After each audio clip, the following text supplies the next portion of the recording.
Hello everyone. हम class 10 का एक बहुत ही इम्पॉर्टेंट चैप्टर डिस्कस कर रहे हैं, प्रोबेबिलिटी।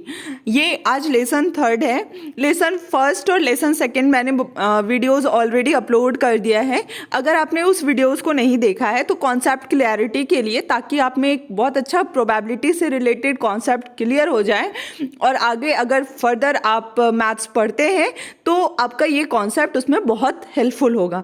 तो आप पहले उस वीडियोस को देख लीजिए, उसके बाद हम लेसन 3 में आते हैं। अब आज के इस वीडियोस में मैं एनसीईआरटी के कुछ क्वेश्चंस आपके साथ डिस्कस करूंगी। थ्योरेटिकली चीज़ें पढ़ तो रहे हैं, कितना समझ में आया वो क्वेश्चन सॉल्व करके ही पता चलेगा। तो सबसे बेस्ट है एनसीईआरटी के क्वेश्चंस हम सॉल्व करते हैं। सबसे पहले देखते हैं, ये एक्सरसाइज 15.1 का क्वेश्चन नंबर 1 है। अब देखिए, पहला क्वेश्चन है कि probability of an event E plus probability of the event not E. आपसे पूछ रहा है कि probability of an event E, यानी कि आपसे क्या पूछ रहा है, मैंने एक स्टेटमेंट कॉन्सेप्ट भी, स्टेटमेंट कह लीजिए या कॉन्सेप्ट कह लीजिए, पहले के कुछ वीडियोस में मैंने बता दिया है। लेसन 2 में मैंने इस चीज़ को डिस्कस किया था। अब देखिए यहाँ पे P E, probability of an event हो गया, plus P E not. Not के लिए हम क्या लगाते हैं, बार लगाते हैं। इसका वैल्यू 1 होता है। तो आप यहाँ पे डायरेक्ट लिख सकते हैं probability of an event E plus probability of the event not E equal to 1। चलिए नेक्स्ट क्वेश्चन में मूव करते हैं। The probability of an event that can not happen is a dash, such an event is called dash. अब आप यहाँ पे अगर ये बताइए कि ऐसा इवेंट जो कभी हो ही ना, तो उसका क्या प्रोबेबिलिटी हो सकता है।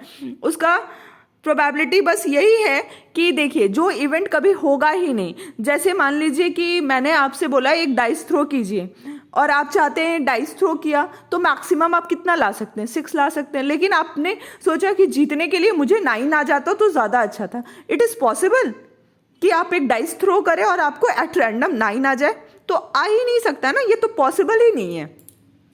तो उस चीज़ का क्या प्रोबेबिलिटी होगा, उस चीज़ का प्रोबेबिलिटी होगा 0। जो चीज़ पॉसिबल ही नहीं है उसको हम कैसे लिख सकते हैं, उसका प्रोबेबिलिटी कैसे लिख सकते हैं। तो उसके लिए मैथमेटिकल में हम 0 लिख सकते हैं, मैथमेटिक्स में हम 0 आसानी से लिख सकते हैं। तो उसका प्रोबेबिलिटी क्या हो गया, 0। और उस इवेंट को क्या बोलेंगे, इम्पॉसिबल इवेंट।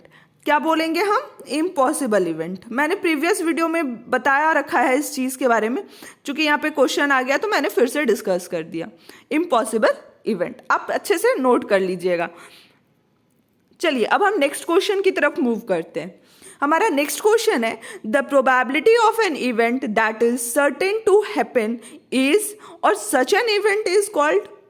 पूछ रहा है आपसे कि इवेंट तो कंफर्म होना ही है, तो उसका क्या प्रोबेबिलिटी है। तो उसके प्रोबेबिलिटी के लिए मैं एक क्वेश्चन फिर से आपसे पूछती हूँ। अगर आपको फिर से एक डाइस थ्रो करने के लिए कहा और आपने किसी को बोला कि मुझे 7 से हमेशा कम ही आएगा, हाँ ये बात तो श्योर है कि जब भी आएगा डाइस में आपको 7 से कम ही आएगा, यानी कि आपने जो बात बोला वो 100% ट्रू है, यानी उसका प्रोबेबिलिटी क्या हो जाएगा, 1 हो जाएगा। तो क्या हो गया, 7 से कम आपको या तो 1 आएगा, या तो 2 आएगा, या तो 3, या तो 4, या तो 5, या तो 6। इवन कि अगर आपको मैक्सिमम भी आ जाए, मैक्सिमम क्या 6, तो वो भी 7 से कम है। तो आप यहाँ पे लिख सकते हैं the probability of an event that is certain to happen is 1। Such an event is called sure event. क्या है, उसके लिए एक वर्ड है श्योर इवेंट। Got it. और एनसीईआरटी में लिखा हुआ है श्योर इवेंट को, और हम एक इवेंट के नाम से जानते हैं, वो है सर्टेन इवेंट। आप याद रखिए, there are 2 type of event, impossible event और श्योर इवेंट। या तो होगा ही या तो नहीं होगा। अगर 100% होने का ही चांस है तो वो श्योर इवेंट है, और अगर होना ही नहीं है, अब आपसे एक डाइस को कोई थ्रो करने बोले और बोल दे कि 9 ले आओ, 12 ले आओ, कैसे लाएंगे आप, ऐसा तो नहीं है। अब 100 मार्क्स का एग्जामिनेशन पेपर है, कोई आपसे कह दे 120 लाइए, तो मजाक मजाक में भी बोलते हैं हाँ तुम्हें 100 में से 110 आ रहा है, 10 नंबर तुम्हारे हैंड राइटिंग पे मिल रहे हैं, अगर तुम्हारे बहुत सुंदर हैंड राइटिंग है तो गुड हैंड राइटिंग, ऐसा हम कह सकते हैं। लेकिन ये पॉसिबल नहीं है, 100 मार्क्स का एग्जाम है तो 100 मार्क्स ही आएंगे मैक्सिमम, ठीक है। तो 110 लाना तो इम्पॉसिबल है। हाँ, श्योर इवेंट अगर आपको 100 में 100 आ जाएगा। अगर आपसे कोई ये कहे कि 100 मार्क्स का क्वेश्चन है तुम्हें तो 120 से हमेशा कम ही आएगा, हाँ 120 से तो कम ही आएगा ना, चाहे कितने भी मार्क्स आए। अगर आपको इवन कि यू गॉट 100% मार्क्स, वो भी 120 से कम है, तो ये तो कोई लॉजिक ही नहीं है, वो तो आना ही है। चलिए अब हम अपने नेक्स्ट क्वेश्चन की तरफ मूव करते हैं। हमारा नेक्स्ट क्वेश्चन क्या है? The sum of the probabilities of all the elementary event of an experiment is. Sum कह रहा है, अगर आप एक छोटा सा एग्जाम्पल ले लीजिए, हेड एंड टेल का ही एग्जाम्पल ले लीजिए। हेड आने का क्या प्रोबेबिलिटी होता है? 1/2। टेल आने का क्या प्रोबेबिलिटी होता है? 1/2। आप जब दोनों को ऐड करते हैं तो वो क्या दे देता है आपको? 1। तो वही तो पूछ रहा है कि जितने भी प्रोबेबिलिटीज, कोई भी एक्सपेरिमेंट आप करते हैं, कुछ भी कोई भी, मान लीजिए आप एक डाइस को ही थ्रो करते हैं, तो अगर आपका टोटल नंबर ऑफ आउटकम 6 है, आप मैक्सिमम कितना ला सकते हैं? मैक्सिमम आप 6 बार, मान लीजिए कि आपका टोटल नंबर ऑफ आउटकम्स उसमें 6 है, तो या तो एक बार 1/6 आएगा, 2 भी आ रहा है तो भी 1/6 है। आप 6 टाइम सबको जोड़ के देखिए, 6/6 आएंगे तो वो भी आपके 1 आएंगे। तो यहाँ पे आंसर मेरा क्या हो जाएगा? 1। चलिए move to next question. The probability of an event is greater than और इक्वल टू। अभी बताया ना कि 0 से ज़्यादा ही होना चाहिए। वो इवेंट जो है ना, प्रोबेबिलिटी उसी चीज़ का निकलता है जो कि होगा, जो अकर होगा, मतलब हैपेंड। ऐसा नहीं है कि ऐसी चीज़ें जो चीज़ होगी ही नहीं तो उसकी क्या प्रोबेबिलिटी। यानी कि हमारा जो प्रोबेबिलिटी होता है वो हमेशा 0 से बड़ा होना चाहिए और 1 से छोटा होना चाहिए, लेस देन और इक्वल टू 1। अगर ये वीडियोस ही अगर 2-3 बार देख लिया जाए ना तो बुक और कॉपी की ज़रूरत ही नहीं पड़ेगी, आपको आसानी से, मुझे तो ऐसा लगता है ना कि प्रोबेबिलिटी याद ही हो जाएगा। फिर आपको एग्ज़ाम के टाइम पे भी रिवीजन करने की ज़रूरत नहीं पड़ेगी अगर आप वीडियोस को बहुत ध्यान से और गौर से देख के एक बार बस नोट करते चले जाते हैं। मैं शायद इतना बार बोलूँगी ही कि आपको याद हो जाएगा सारी चीज़ें। इवन कि एनसीईआरटी के क्वेश्चंस भी आप जाके अपने क्लास में बता सकते हैं या आप अपने फ्रेंड के साथ डिस्कस भी कर रहे हैं ना, तो बार बार इतनी बार मैं बताऊँगी ही चीज़ें कि आप क्वेश्चंस के आंसर आसानी से ओरली बता सकते हैं, आपको शायद बुक खोलने की भी ज़रूरत नहीं पड़ेगी। चलिए नेक्स्ट क्वेश्चन हम देखते हैं। हाँ, नेक्स्ट क्वेश्चन क्या है? Which of the following experiments have equally likely outcome. अब इक्वली लाइकली आउटकम, ऐसा इवेंट, पहले तो इवेंट होना चाहिए। अब इमोशनल चीज़ें हो जाए तो मैथ्स में उसका कोई सॉल्यूशन नहीं है। अब कोई इंसान अगर हंस रहा है तो वो कितने देर तक हंसेगा, कोई अगर खुश है तो वो कितने देर तक खुश रहेगा, इसका मैथमेटिक्स में कहीं लिख नहीं सकता, हम इसका मैथमेटिकल एक्सप्रेशन नहीं कर सकते। हाँ, सर्टेन चीज़ें, जो चीज़ें हो सकती है, जिसको हम काउंट कर सकते हैं, जो चीज़ मेजरेबल है, उसी को हम प्रोबेबिलिटी में या मैथमेटिक्स में लिख सकते हैं। ठीक है, तो पहला क्वेश्चन क्या है देखते हैं हम। इक्वली लाइकली इवेंट के बारे में पूछ रहा है या इक्वली लाइकली आउटकम्स क्या क्या हैं वो पूछ रहा है। तो पहला क्वेश्चन है, a driver attempts to start a car, the car starts और डज नॉट स्टार्ट। कार हमेशा स्टार्ट होगा अगर आपका कार खराब नहीं है, या जो ड्राइवर थे ना उसका कार अगर खराब नहीं है, उसकी व्हीकल्स अगर खराब नहीं है तो वो हमेशा स्टार्ट होगी। अब वो डिसऑर्डर हो जाए, उसमें कुछ ऐसा हो जाए कि वो आउट ऑफ ऑर्डर है, चाहे उसमें मैकेनिकली कुछ गड़बड़ हो जाए, तो भले वो स्टार्ट ना हो लेकिन वो कार हमेशा स्टार्ट होगी। तो ये नॉट इक्वली लाइकली इवेंट है या अनइक्वली लाइकली इवेंट्स है। पहला हमारा क्या हो गया? नहीं, ये जो पूछ रहा है कि which of the following experiments have equally likely outcome, तो पहला हमारा इक्वली लाइकली आउटकम नहीं है। तो मैं यहाँ पे डायरेक्टली लिख देती हूँ नो, ये इक्वली लाइकली नहीं है। ठीक है, चलिए नेक्स्ट क्वेश्चन क्या है? A player attempts to shoot a basketball, she और ही शूट्स और मिसेस द शॉट। मतलब ये पूछ रहा है आपसे कि बास्केटबॉल शूट कर रही है तो क्या वो कर पाएगी, आइदर इट इज़ गर्ल और बॉय, वो डिपेंड करता है। तो जो कोई भी एक गेम होता है ना, वो बहुत सारे फैक्टर्स पे डिपेंड करता है। हो सकता है बारिश हो जाए, हो सकता है बॉल ही ना मिले, कुछ भी बहुत सारे। तो ये इक्वली लाइकली इवेंट नहीं है। यहाँ पे मैंने बोला ना, इमोशनल चीज़ें जो है, एट रैंडम सी चीज़ें, उस पर हम मैथमेटिक्स नहीं लगा सकते हैं अपना। तो यहाँ पे आप लिखेंगे नो, यहाँ पे भी ये इक्वली लाइकली इवेंट नहीं है। चलिए मूव करते हैं हम अपने नेक्स्ट क्वेश्चन पे। A trial is made to answer a true or false question. The answer is right or wrong. हाँ, अब ये क्वेश्चन के बारे में थोड़ा सोचते हैं। अभी मैंने बहुत सारे ट्रू और फॉल्स कोई क्वेश्चंस आप करेंगे या किए भी होंगे, इवन कि साइंस मैथ सब में आप ट्रू और फॉल्स के क्वेश्चन करते हैं। अब आपके हिसाब से वो स्टेटमेंट ट्रू था आपके हिसाब से, बट उसका करेक्ट आंसर फॉल्स है।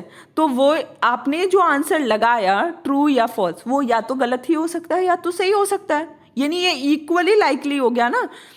आपने जो आंसर दिया, मान लीजिए किसी से आपने पूछा 1+1 क्या होता है, या तो वो आंसर 2 देगा या तो गलत दे देगा। छोटी सी बात है, छोटी सी एग्जाम्पल लेते हैं। तो इक्वली लाइकली या तो वो आंसर सही दे रहा है या तो वो गलत दे रहा है। तो 50-50 चल रहा है। अगर वो उसने कोई आंसर दिया वो सही हो गया तो ठीक है, और नहीं हुआ तो वो भी ठीक है। तो 50-50 यानी कि ये इक्वली लाइकली इवेंट है। तो हम यहाँ पे क्या लिखेंगे? Equally likely. यस, यहाँ पे हम लिख सकते हैं। आप अगर नोट्स बनाते हैं तो उसमें लिखिएगा, या इट इज क्वेश्चन नंबर जो 3rd है मेरा, वो इक्वली लाइकली इवेंट है। चलिए move to our next question. A baby is born, it is a boy और गर्ल। हाँ, तो ये भी इक्वली लाइकली है ना। कोई बेबी बॉर्न हो रही है तो वो बेबी गर्ल है कि बेबी बॉय है, चाहे या तो वो बेबी बॉय ही हो सकता है या तो बेबी गर्ल है, यानी 50-50 इक्वली लाइकली इवेंट ये भी है।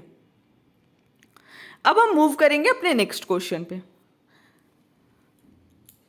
क्वेश्चन है, why is tossing a coin considered to be a fair way of deciding which team should get the ball at the beginning of a football game. Question ये पूछ रहा है कि toss करना ही क्यों एक फेयर वे ऑफ डिसाइडिंग है कि कौन सा टीम फुटबॉल में अपना मैच शुरू करेगी। या आप फुटबॉल नहीं देखते हैं, अगर इंडिया में फुटबॉल उतना फेमस नहीं है तो आप क्रिकेट ही देख लीजिए। इंडिया पाकिस्तान का मैच है, इंडिया और पाकिस्तान का, विराट कोहली और वहाँ के पाकिस्तान के कैप्टन खड़े हैं। अब आप ये डिसाइड करना है दोनों को कि कौन पहले बैटिंग करेगा। तो टॉस होता है। टॉस में हम क्या क्वाइनी ना देखते हैं, अंपायर क्वाइनी मतलब वो करते हैं, आपका टॉस करते हैं। तो जो विराट कोहली ने मान लीजिए हेड लिया और हेड आ गया, तो वो अब उन पे डिपेंड करता है कि वो बॉलिंग फर्स्ट करेंगे और बैटिंग फर्स्ट करेंगे। ठीक है, तो ये एक फेयर है। तो पूछा है ऐसा फेयर क्यों है। मैंने अभी बताया कि ऐसे इवेंट को ही फेयर इवेंट कह सकते हैं जो इक्वली लाइकली इवेंट हो। Equally likely either it is head और टेल। तो ये क्या हो गया? 50-50 हो गया ना, इक्वली लाइकली। या तो आप एग्जाम मान लीजिए देकर आते हैं तो दो ही चीजें हो सकती है, या तो एग्जाम में पास हो सकते हैं या तो फेल हो सकते हैं। अब यहाँ पे एक चीजें हैं कि कोई बोलेगा नहीं मैम टॉप भी कर सकते हैं। हाँ, टॉप तो कर सकते हैं डेफिनेटली, बट आपको पासिंग मार्क्स आ भी सकता है और पासिंग मार्क्स नहीं आए। तो दीज आर मतलब this statement is also equally likely event का स्टेटमेंट है। किसी एग्जाम में फेल हो सकते हैं या तो पास हो सकते हैं, वही है। इसीलिए हम यहाँ पे लिखेंगे। अगर आपको लिखना होगा तो मैं डिक्टेट कर देती हूँ, मैं बोल देती हूँ कि जब हम कोई कॉइन को टॉस करते हैं, when we toss a coin the outcomes head and tail are equally likely. मैंने बोला अभी कि when we toss a coin the outcomes head and tail are equally likely, so the result of an individual coin toss is completely unpredictable। पहले से कोई decide नहीं हो सकता है। वो सोले वाला कॉइन नहीं है, धर्मेंद्र वाला कि उछालेगा, सॉरी अमिताभ बच्चन वाला कि जब भी करेगा तो वो अमिताभ बच्चन के ही फेवर में आएगा। तो क्योंकि अमिताभ बच्चन ने एक कॉइन के ऊपर एक कॉइन को प्रेस करके दबा के वो एक जैसा बना लिया था, तो वो सोले वाला क्वाइन नहीं होता है। वहाँ पे वो अनप्रिडिक्टेबल होता है, अनबायस्ड क्वाइन होता है, इसीलिए क्वाइन ही रखते हैं। ठीक है, चलिए अब मूव करते हैं हम अपने नेक्स्ट क्वेश्चन पे। अब यहाँ पूछ रहा है कि which of the following can not be the probability of an event.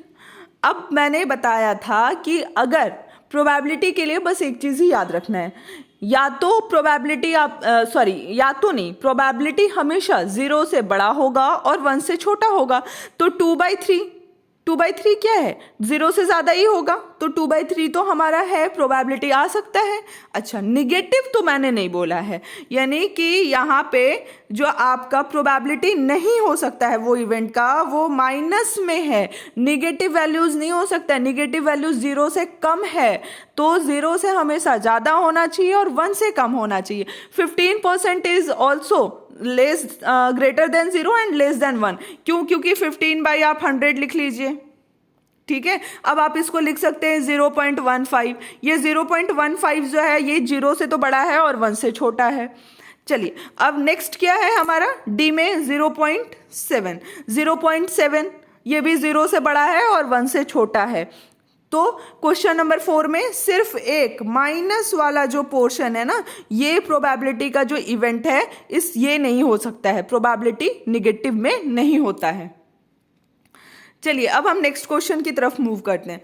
हाँ, अब है कि इफ PE यानी कि प्रोबेबिलिटी ऑफ एन इवेंट आपको दिया हुआ है क्या, 0.05, then what is the probability of not E।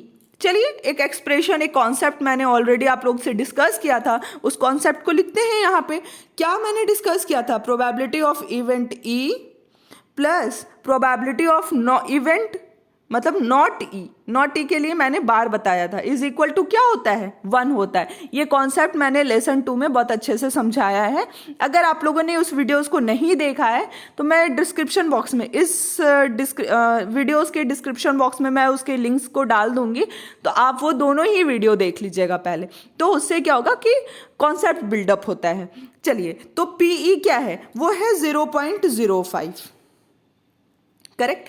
PE not तो मुझे दिया नहीं है, तो आप चाहें तो इसको एज यूजुअल कॉपी कर सकते हैं और इज इक्वल टू 1। तो अब हमारे पास क्या हो गया, PE not equal to 1 minus 0.05। Got it. तो इसका आंसर क्या आ जाएगा, 0.95। माइनस करने तो सबको आता है, आसानी से माइनस भी हो जाएगा।